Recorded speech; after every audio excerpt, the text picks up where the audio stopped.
మా గార్డెన్లో అయిన బచ్చల కూర పోతుంది. టమాటా కట్ చేశాను. బచ్చల కూర టమాటా వండుతున్నాను. చిక్కుడుకాయ అల్లం ఫ్రై.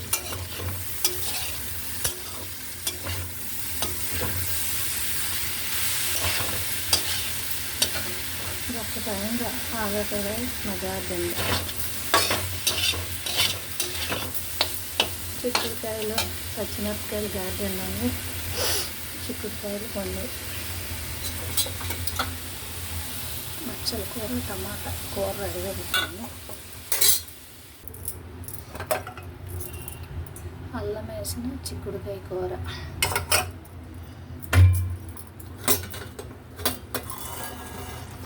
టమాటా బచ్చల కూర. Okay, thank you.